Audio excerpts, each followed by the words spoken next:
मगर ये शो सबसे मुश्किल था जी, मुश्किल था जी। बाकी शो में आप खाओ पियो बैठो आराम से, थोड़ी सी लड़ाई झगड़ा कर लो, फालतूगिरी कर लो। इसमें आप हर वक्त मौत के मुंह में थे। और सच बता रहा हूँ, स्टार्टिंग में पता नहीं था कि आइस रोड ट्रैकर है क्या, क्योंकि मैंने देखा नहीं था। मैंने सोचा आराम से मनाली से अपनी लद्दाख घूम के आएंगे, आराम से वो करेंगे। मगर वहाँ जाके देखा कि मतलब कभी 15,000 फीट पे, कभी 16,000 फीट पे, कभी 17,000 फीट पे, और सांस आ नहीं रहा, मतलब पसीना सूखा नहीं। तो मैं कह रहा हूँ कि इससे टफ और इससे मुश्किल शो आज तो मैंने किया नहीं। बस रेसलिंग कर लो, चलो उसमें जान तो नहीं जा सकती ना आपकी, बिल्कुल कम से कम हार जाओगे जीत जाओगे, बिल्कुल सर। इसमें तो हर रोज हम ये करते थे, बात क्या आज पहुँच जाएंगे या नहीं पहुँचेंगे, बहुत मुश्किल शो। Wonderful wonderful. तो बातचीत तो हम अंदर करेंगे। First can we have all three of you for the photo op? Yes. Sir, come closer. I'd also like to introduce handsome, suave and dapper Varun Sharma. Yes, sir, look here, please. Sir, look Here's here. presenting our three superstars. Yes, sir, look here, please. Right, look at the right. Of History TV 18's deadliest, Sir, center. India's deadliest fruits. I request the three of you to please proceed towards the set. Thank you so much. Request members of the press to please make way, as we'll have some candid questions and interviews with our three superstars. Handsome and dapper. And of course, we've got India's finest wrestlers and of course, a very, very renowned television face, Sangram Singh. So alright, as you know, they have taken up Mission Impossible, 1,500 kilometers, more than 2 weeks of driving a truck. Wow. And of course, at temperatures at 0 degrees and minus. Firstly, let me start off with the beautiful Mandira Bedi. I want to ask you a question, Mandira. You've been absolutely killing it on social media, whether it's diving into, the Indian Ocean or the ocean at your Maldives trip. Actually, मैं एक mom हूँ और इसीलिए मैंने ये show किया, क्योंकि मेरा जो बेटा है वो 5 साल का है, उसे ट्रक्स बहुत पसंद है, हर किस्म के व्हीकल्स उसे पसंद है। एंड जब मैंने उन्हें बताया कि Mama's been offered a show where she has to drive a truck, वो बहुत खुश हुआ। इनफैक्ट सबको बताने लगा my mom is driving a truck, how cool is that।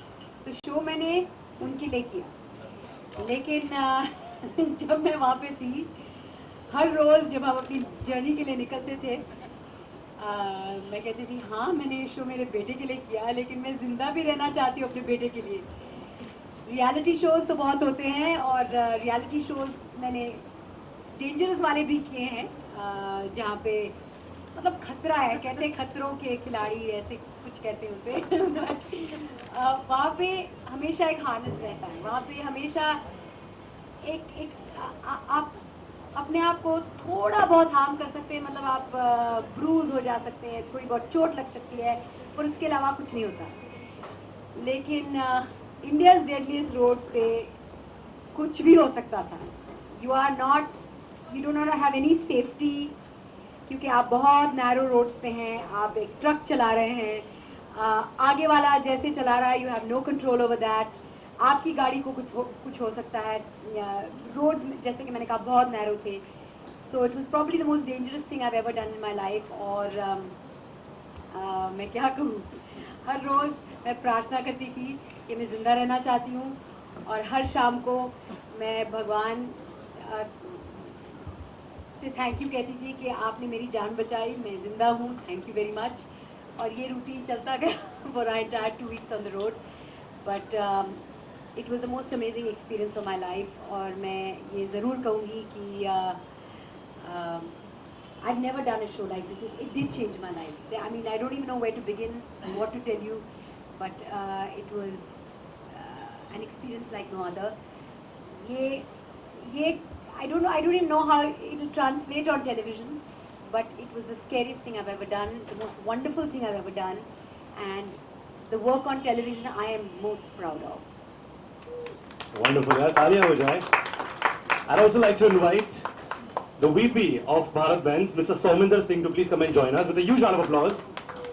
And of course, the VP and Head of Marketing for History TV 18, Ms. Sangeeta Iyer. Can you please have the two of you to please join us? Let's give them a huge round of applause, guys. Come on. Thanks, sir.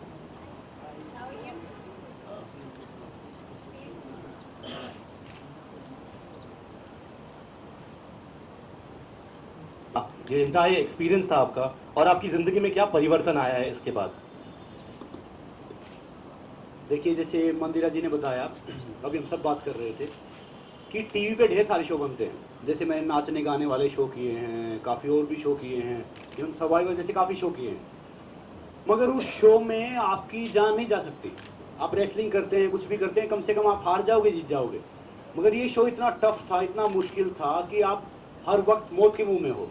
बस वो पीछे से आते crew वाले, हाँ हाँ शाबाश आप अच्छा कर रहे हो, वो गाड़ी एक साइड इधर से उधर हुई तो मतलब क्या अच्छा कर रहे हो बताओ। और इतनी गालियां मैंने जिंदगी में नहीं सुनी थी जितनी गालियां इस रोड पे सुन ली मैंने, क्योंकि हर पीछे वाला गाली देता, क्योंकि साइड देते नहीं थे, क्योंकि इतना पतला रोड, उसको साइड देंगे तो हमारी गाड़ी चली जाएगी कहीं पे। तो मतलब ये वाकई बहुत टफ था। खाली टफ है कि खाली ड्राइव करना टफ नहीं था उस रोड पे, उस रोड पे हम पैदल नहीं चल सकते क्योंकि इतनी ऊंचाई। एक कहते हैं कि जिंदगी में अपने आप को पुश करो, अच्छी बात है, आगे जाओ, मगर ये नहीं पता था कि आइस रोड ट्रैकर इतना मुश्किल है। ऐसे ही मजाक मजाक में फंस गए कि मनाली से लद्दाख जाएंगे, हरी भरी वादियाँ देखेंगे, घाटी देखेंगे, और क्या नज़ारा होगा, क्या कुछ होगा। कसम से कमर का पसीना सूखा नहीं मतलब जो नज़र है ना वो सिर्फ रोड पे रहती थी, इधर उधर जाती नहीं थी, क्योंकि यार पता नहीं आज पहुंच पाएंगे या नहीं पहुंच पाएंगे।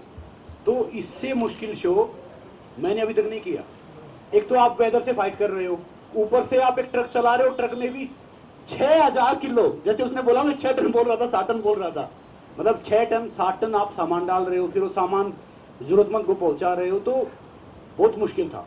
सच बता रहा हूँ कि अगर आप सब चाहते कुछ अच्छा देखना, एडवेंचर देखना, आपने अब तक बहुत शो देखे हैं, ये देखना ये एक्चुअली एडवेंचर है, इससे ज़्यादा टफ कुछ नहीं है। मैंने फाइट भी की है, उसमें मैं डेथ कॉन्ट्रैक्ट साइन किया, काफ़ी कुछ किया है, मगर ये सबसे डराने वाला था। बहुत मुश्किल अनुभव था मगर बहुत खूबसूरत भी था, अच्छा था। क्या बात है Sangram ji. Alright, hi firstly I think बहुत ज़्यादा मज़ेदार था। To be very honest, I have been following Ice Road Truckers, मैं पहले से देखता रहा था जो अब्रॉड की सीरीज़ है, एंड मेरे को बहुत अच्छा लगता था, बहुत ही ज़्यादा मज़ेदार शो था।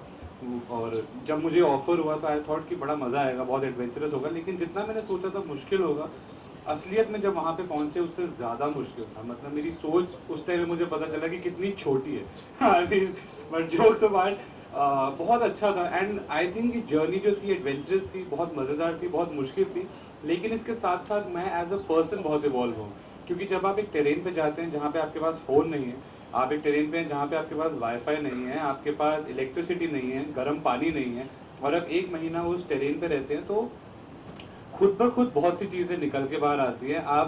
आपको पता चलता है कि आप अपने साथ कितना वक्त बिता सकते हैं। और मेरी मानिए, हफ्ते के बाद आपको लोग चाहिए, आपको वो जो वर्चुअल वर्ल्ड में जिस तरह से हम रहते हैं, हम इतने एडिक्टेड हो गए हैं उस चीज़ से, वो भी आपको चाहिए। So I think as an मेरी थिंकिंग इवॉल्व हुई है, मेरे डिसीजन टेकिंग इवॉल्व हुए हैं, me as a person I evolve, and I think I have seen the most beautiful nature around, I have seen the most beautiful road ever in my life. और अगर मैं अपने घर वालों को कहता कि मुझे लद्दाख के एक ट्रिप पे जाना है अपने दोस्तों के साथ ट्रक चला के, वो कभी नहीं मानते। तो एक चीज़ मेरी लाइफ में से जो बहुत बड़ी थी वो टिक ऑफ हो गई है। And I am really thankful to history TV and Bharat Benz for making a show like this and for making us a part of it. Thank you. Thank you Varun. Alright, मैं यहाँ सिंह साहब से बात करना चाहूँगा, the VP of Bharat Benz. Sir, सबसे पहले this जो एंटायर ये जो जर्नी था, जो सफ़र था, भारत बेंज के ट्रक पर की गई थी, और मैं आपसे पूछना चाहूँगा सर, भारत बेंज की सबसे बढ़िया यूएसपी क्या रहेगी? हम बता सकते हैं। आपसे मैं पूछूंगा ही, but come on, let's hear it from sir himself first. देखिए, हमारी पहला तो ट्रक का काम माल ढोना है और ट्रांसपोर्टर के लिए पैसा कमा के देना है। सो वो यूएसपी बिल्कुल ही पावरफुल है। ये पावर बिजनेस है, तो total cost of ownership, fuel economy, reliability. पर इस सफ़र पे driver comfort, driver safety and the robustness of the truck on the toughest of the roads is they could drive confidently. I think that is what वो हम दर्शाना चाहते थे। मेरे हिसाब से हम दर्शा पाए, लेकिन किलोमीटर्स में हम में से किसी के ट्रक को कुछ नहीं हुआ।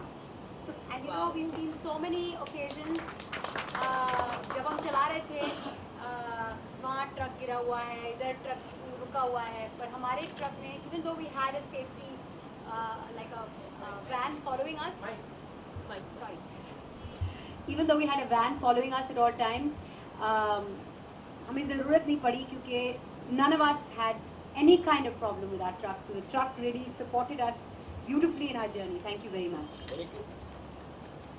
वैन तो चलो पीछे थी, मगर कई बार गुस्सा आता था ना जब इरिटेट होते थे, तो मैं पहले गियर की बजाय तीसरे गियर में चढ़ाता था उसको कि परेशान हो के धीरे धीरे, क्योंकि परेशान होते क्या कर सकते थे, ना तो छोड़ के जा सकते ना उतर सकते, मगर वाकई अच्छा था काफ़ी।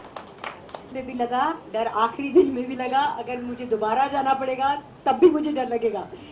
It's just that I have 10 more days of experience. वो जो रोड्स थे बहुत ही ख़तरनाक थे, बहुत ही नैरो थे। ऐसा कभी कभी लग रहा था कि हम पत्थरों के ढेर पर गाड़ी ट्रक चला रहे हैं। तो डर में इतनी ज़्यादा तब्दीली नहीं आई, बस थोड़ा सा हमें एक्सपीरियंस मिला and I am very thankful for that experience. And evolving की बात हो रही है, I was thankful for each and every day. शुरू जब मैं करती थी सुबह, मैं प्रार्थना करती थी कि मैं आज का दिन सर्वाइव कर पाऊँ, और शाम को I feel a sense of accomplishment and a great amount of gratitude that I survived this day. तो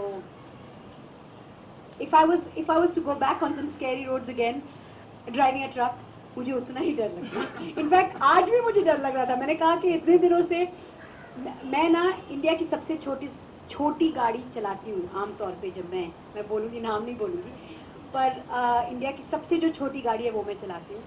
और अब अगस्त में हमने 1200 किलोमीटर ट्रक चलाया, इंडिया की सबसे बड़ी गाड़ी चलाई। और इंडिया की सबसे बड़ी गाड़ी, एक्चुअली नहीं, इंडिया की इससे भी बड़ी गाड़ी है। हमने भारत बेंज के प्लांट को विजिट किया और इससे भी बड़ी गाड़ियाँ हैं।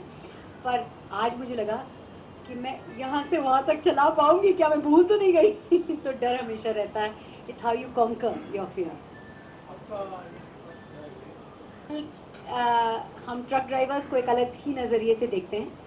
इनफैक्ट जो काम वो करते हैं, जिस डेडलाइंस को वो मीट करते हैं, जिस तरीके से कभी कभी नींद के बगैर सोए बगैर वो ट्रक चलाते हैं, लोगों को एसेंशियल सप्लाईज डिलीवर करते हैं. I have a great amount of respect for truck drivers after this show.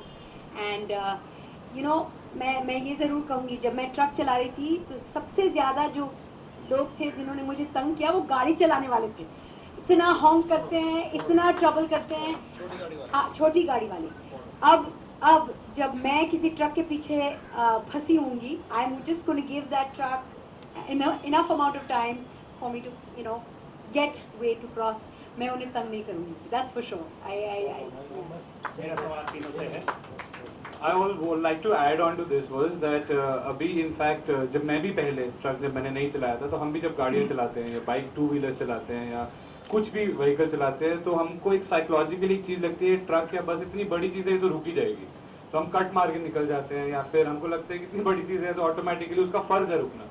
But ऐसा बिल्कुल नहीं होता है. आई थिंक जितना वो इतना वेट के साथ पूरा मनूवर करना होता है. और रोड जितने नैरो थे कि जगह कहाँ दे.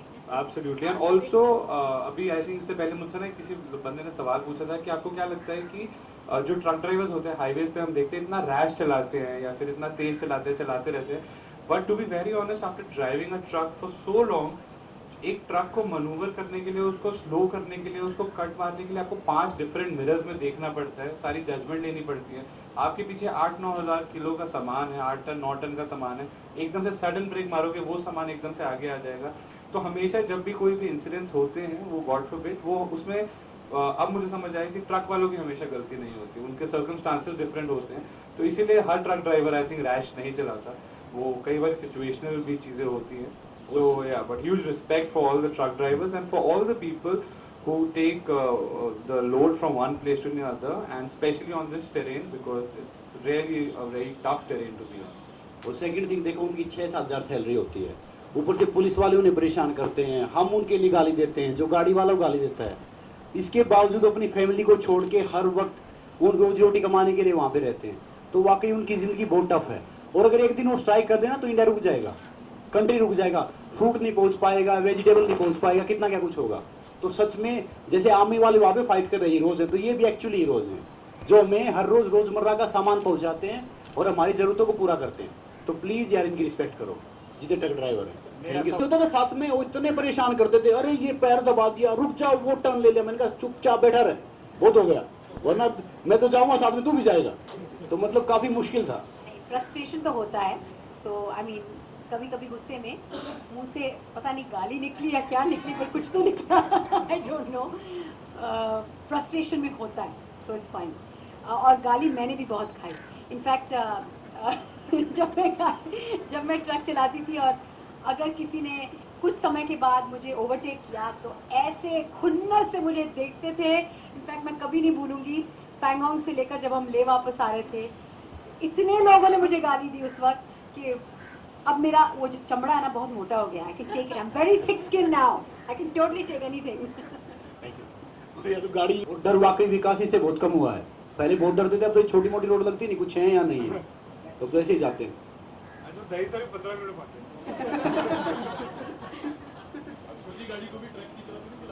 छोटी गाड़ी अब लगता नहीं कुछ चला रहे हैं, जब से ट्रक चला गया है ना तो कुछ लगता नहीं है. सामने हमने वैसे कट मारते कि पता नहीं, मतलब 2 घंटे रास्ता 1 घंटे में तय करते हैं. तो वाकई काफी डर कम हुआ है. Thank you.